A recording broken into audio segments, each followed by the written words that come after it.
മോളെ മോളെ എഴുന്നേക്ക് അച്ഛന് ഒരു ഗസ്റ്റ് ഉണ്ട്. മോള് പോയി കിടന്നു. ഞാൻ ഉറങ്ങണതിന് മുമ്പ് വരുമല്ലോ. പിന്നെ എന്താ സാർ അത്യാവശ്യമായിട്ട് കാണണമെന്ന് പറഞ്ഞത്? നടരാജനുമായി വീണ്ടും മുടക്കിത്താനല്ലേ സാർ? അത് പിന്നെ ഒരു കണക്കിന് തട്ടേക്കാട് കോളനി പ്രശ്നമാ പാർട്ടിക്ക് തന്നെ അച്ഛനെ വേണ്ടാതാക്കിയത്. സത്യം പറഞ്ഞാൽ ആ പ്രശ്നം തന്നെയാ ചരിത്രത്തിൽ ആദ്യമായി തുടർച്ചയായി ഒരേ പാർട്ടിക്ക് തന്നെ വീണ്ടും അധികാരത്തിലേറാൻ അവസരമൊരുക്കിയത്. നിന്നെ പുറത്താക്കാൻ പ്രത്യേകിച്ചൊരു പാർട്ടിയില്ല. പക്ഷേ അതിന് ശ്രമിക്കുന്നവർ പുറത്തുണ്ടായിരിക്കും. രാഷ്ട്രീയത്തിൽ വേണ്ടത് എടുത്തിയാട്ടമല്ല, തന്ത്രമാണ്. ഇല്ലെങ്കിൽ അത് ശത്രുക്കളെ സൃഷ്ടിക്കാനേ കഴിയൂ. എന്റെ കൃഷ്ണേട്ടന്റെ മകൻ ഒരുപാട് ഉയരത്തിലിരിക്കുന്നെന്ന് കാണാൻ മോഹമുണ്ടെനിക്ക്. ആ മോഹത്തിന്റെ കടക്കൽ കത്തിവെക്കാൻ പാകത്തിന് നീ ശത്രുക്കളെ സൃഷ്ടിക്കരുത്. ഓർക്കുക, ശത്രു സംഹാരമേ ഉള്ളൂ, മനുഷ്യത്വമില്ല. അതാണ് പോളിറ്റിക്സ്. സൂക്ഷിക്കണം. ഇത്രയുമേ ഇപ്പോൾ എനിക്ക് ഇതിനോട് പറയാനുള്ളൂ.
എങ്ങനെയുണ്ട് ഡോക്ടർ?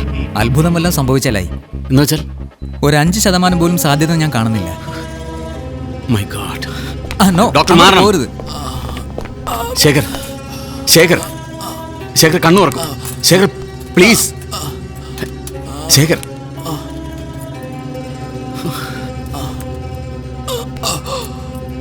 ആഭ്യന്തരമന്ത്രി ഏതാനും ദിവസങ്ങൾ. ശേഖർ ശേഖർ പറയൂ. Come on.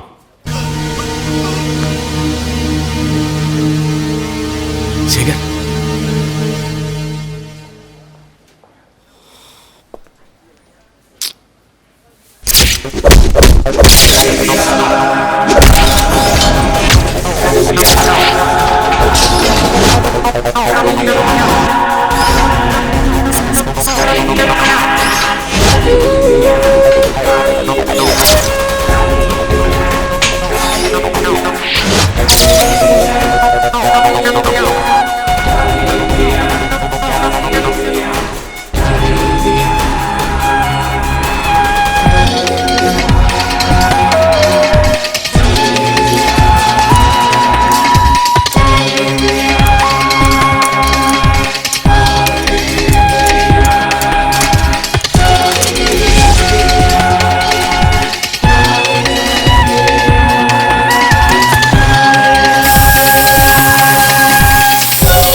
Good morning sir. Good morning. Collector ഇരിക്കണം. വിളിപ്പിച്ച കാര്യം പറയാം. സർ കളക്ടറോട് എനിക്ക് റിക്വസ്റ്റ് ഉണ്ട്. പറയൂ സർ. മറ്റൊന്നല്ല, നമ്മുടെ തട്ടേക്കാട് കോളനിയിൽ ഇഷ്യൂ. അതുമായി ബന്ധപ്പെട്ട ഫയൽ കളക്ടർ മേശപ്പുറത്ത് ഉറങ്ങാൻ തുടങ്ങിയിട്ട് കാലം കുറയായി. അതൊന്ന് പൊടി തട്ടിയെടുക്കണം. മുരുക്കുമുറി ചേത്തുമ്പള്ളിക്കടുത്ത് സർക്കാരിന്റെ കൈവശമുള്ള 66 ഏക്കർ സ്ഥലം, അതാണ് അവർ ആവശ്യപ്പെടുന്നത്. ഒപ്പം മാന്യമായ നഷ്ടപരിഹാരവും. അതൊരു ന്യായമല്ലേ? സർ അതുകൊണ്ട് അതവർക്ക് കൊടുത്തു എന്നുള്ള ഉത്തരവിട്ട് ആ ഫയൽ അങ്ങ് ക്ലോസ് ചെയ്യണം. But sir. No, it's an order. നാളത്തെ പത്രങ്ങളിൽ ആ വാർത്ത വരണമെന്ന് എനിക്ക് നിർബന്ധമുണ്ട്. എന്തു പറയുന്നു? പക്ഷേ സർ, അത് പൊളിച്ചു നീക്കാനാണ്. അതെ, അതിനവർക്ക് എതിർപ്പില്ല. അവർക്ക് ഇഷ്ടപ്പെട്ട സ്ഥലങ്ങളിലേക്ക് അവരെ മാറ്റണമെന്നുള്ളൂ. അതിലൂടെ ഒരു പറ്റം പാവം മനുഷ്യരുടെ കാലങ്ങളായുള്ള കണ്ണീരിനൊരു മോചനം. ഒപ്പം അവിടെ തുടങ്ങാനിരിക്കുന്ന വ്യവസായത്തിന് തടസ്സങ്ങളില്ലാത്തൊരു വഴി. അതിന്റെ പിന്നിൽ എന്ത് വിപ്ലവം ഉണ്ടായാലും കളക്ടർ പേടിക്കണ്ട. കൂടെ ഉണ്ടാവും ഈ മിനിസ്റ്റർ വിശ്വനാഥൻ.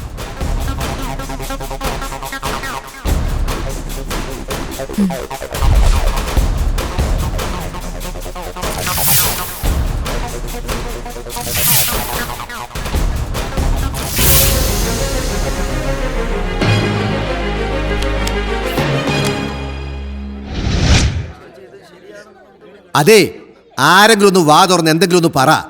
ഒരുത്തൻ തന്നിഷ്ടപ്രകാരം കാണിച്ച തോന്നിവാസം അച്ചടിച്ചു വന്ന പത്രത്തിലെ അക്ഷരങ്ങളുടെ ചന്തം നോക്കാനാണോ അടിയന്തരമായി നമ്മളോട് കൂടിയത്? ഇനി എന്തിനാണ് നടരാജൻ സാറേ മന്ത്രിയാണെന്ന് പറഞ്ഞിരിക്കുന്നത്? എന്തിന്? ഈ കളക്ടർ പറഞ്ഞാൽ മതിയല്ലോ. സാക്ഷാൽ വകുപ്പ് ഭരിക്കുന്ന മന്ത്രിയും മുഖ്യമന്ത്രിയൊക്കെ ഉള്ളപ്പോ വേറൊരു വകുപ്പിന്റെ മേധാവി എന്തെങ്കിലും ഉത്തരവിട്ടാൽ അതിൽ കയറി ഒപ്പിടാൻ മാത്രമുള്ള വിവരമേ ഈ കളക്ടർക്കുള്ളൂ. മിനിസ്റ്റർ അല്പം കൂടി അന്തസ്സായി ബിഹേവ് ചെയ്യണം. അല്ല, എന്തായി ബിഹേവ് എന്ന് പറഞ്ഞാൽ? IAS എടുത്തതിന്റെ പേരിൽ എന്ത് അവഹേളനവും സഹിക്കേണ്ടവരാണ് ഞങ്ങളെന്ന് കരുതരുത്. ബഹുമാനപ്പെട്ട മുഖ്യമന്ത്രിയോട് എനിക്കൊന്നേ ചോദിക്കാനുള്ളൂ. മിനിസ്റ്റർ ഉത്തരവിട്ടതാണോ അതനുസരിച്ചതാണോ ഞാൻ ചെയ്ത തെറ്റ്? തോന്നിവാസം കാണിക്കാൻ മന്ത്രിക്ക് കൂട്ടു നിന്നിട്ട് IASന്റെ മഹത്വം വിളമ്പെന്നോ? മിസ്റ്റർ നടരാജൻ, ഒരു കളക്ടറോട് താനിങ്ങനെ എന്താ ജില്ലാ മജിസ്ട്രേറ്റിന്റെ അധികാരം വെച്ച് വരെ തൂക്കിക്കൊല്ലൂ?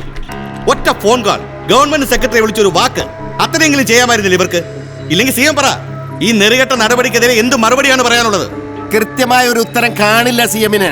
അവൻ അധികാരത്തിൽ കയറി അന്നു മുതൽ ഒരു തരം മൗനവ്രതമാ. ഇനിയിപ്പം മുഖ്യമന്ത്രിയും അയാളും ചേർന്ന് നടത്തിയ ഒത്തുകളിയല്ലെന്ന് ആര് കണ്ടു? വാക്കുകൾ സൂക്ഷിച്ചുപയോഗിക്കണം. ഞാൻ അറിഞ്ഞുകൊണ്ട് എന്തെങ്കിലും ഒരു കാര്യം ഇവിടെ നടന്നിട്ടുണ്ടെങ്കിൽ അത് തുറന്നു പറയാനും ഏറ്റെടുക്കാനുമുള്ള ആർജവും നട്ടല്ലുമുണ്ട് എനിക്ക്. എങ്കിൽ തെളിയിക്കേ. ഈ വാർത്തയും ഉത്തരവും പുറത്തു വന്നതിന്റെ കാരണക്കാരനായ ഈ മന്ത്രിസഭയും ഭരണത്തെയും വെല്ലുവിളിച്ച വിശ്വനാഥിനെതിരെ നടപടി എടുക്ക്. അങ്ങനെ തെളിയിക്കണം CM ആർജവും ആണത്തവും. എന്റെ നടരാജൻ സാറേ, നിങ്ങൾ എന്തോന്നായി പറയുന്നത്? അയാൾക്കെതിരെ നടപടിയെടുത്താലേ അയാൾ പിന്തുണ പിൻവലിക്കും. ഒരു കണക്കിന് നോക്കിയാലേ ഇങ്ങനെ പോരടിക്കുന്ന മന്ത്രിസഭയുമായി മുന്നോട്ട് പോകാതിരിക്കുന്നതാ ഭേദം. ഇല്ല, അധികാരത്തിൽ ഏറിയിട്ടുണ്ടെങ്കിൽ 5 വർഷം തികച്ചിട്ടേ ഇറങ്ങൂ. അതിനുവേണ്ടി അവൻ മത്സരിച്ച മണ്ഡലത്തിൽ ഒരു ബൈ ഇലക്ഷൻ വേണ്ടി വന്നാൽ പോലും. മിസ്റ്റർ നടരാജൻ,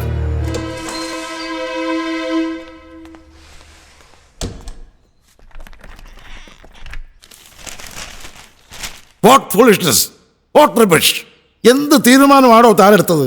ബാക്കിയുള്ളവരൊക്കെ മണ്ടന്മാരാണെന്ന് കരുതുക താൻ.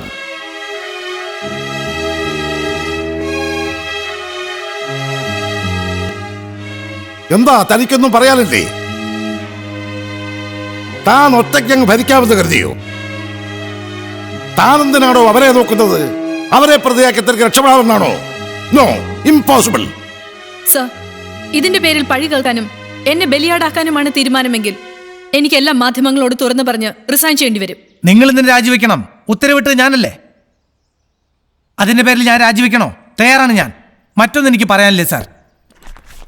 അല്ല, മന്ത്രിസ്ഥാനത്ത് നിന്നോ മുന്നണിയിൽ നിന്നോ ഈ രാജ്യസന്നദ്ധത? പേടിയുണ്ടല്ലേ? എങ്കിൽ കേട്ടോ, ഞാൻ രാജിവെക്കുന്നുവെങ്കിൽ അത് മന്ത്രിസ്ഥാനത്ത് മാത്രമായിരിക്കില്ല, പക്ഷേ അത് ആവശ്യപ്പെടണം. അയ്യോ, ആരെങ്കിലും അവന്റെ കാലൊന്ന് പിടിക്ക്, അല്ലെങ്കിൽ മന്ത്രിസഭ താഴെ വീഴും. CM-ന് എന്തെങ്കിലും പറയാനുണ്ടോ? അയാൾ പറഞ്ഞത് നിങ്ങൾ എല്ലാവരും കേട്ടില്ലേ? ഇനി നിങ്ങൾ തന്നെ തീരുമാനിക്കുക. ഈ മന്ത്രിസഭയുടെ ഭാവിയാണോ വേണ്ടത്, അതോ വിശ്വനാഥന്റെ രാജിയാണോ വേണ്ടതെന്ന്? സർ, എന്താ സർ, എന്താ സംഭവിച്ചത്? അറിയില്ല, എനിക്കൊന്നും അറിയില്ല ഇക്ബാലെ. പക്ഷെ എനിക്കിവിടെ സമ്മതിക്കേണ്ടി വന്നു. കളക്ടറെ കൊണ്ട് ഉത്തരവിടിപ്പിച്ച് ഞാൻ തന്നെയാണെന്ന്. വന്നവൻ ആരായാലും രൂപസാദൃശ്യത്തിൽ ഒരു മുടിയുടെ വ്യത്യാസമില്ലാത്തവനാണെന്ന് കളക്ടർ മീരാദേവിയുടെ കണ്ണുകളിൽ നിന്ന് എനിക്ക് വായിക്കാമായിരുന്നു. സാറിനെ പോലൊരുത്തൻ സാറിന്റെ ജോലി അതും കളക്ടറെ പോലും തെറ്റിദ്ധരിപ്പിക്കാന്ന് വെച്ചാൽ എനിക്ക് വിശ്വസിക്കാൻ പറ്റുന്നില്ല. വിശ്വസിക്കണം. ഹോം മിനിസ്റ്റർ വിശ്വനാഥൻ, ഞാൻ നെല്ലിയാമ്പതി ഗസ്റ്റ് ഹൗസിൽ പോയിട്ടില്ല, കളക്ടർ മീരാദേവിയെ കണ്ടിട്ടുമില്ല. ഇനി ഞാനത് തന്നെയും പറഞ്ഞ് വിശ്വസിപ്പിക്കണോ?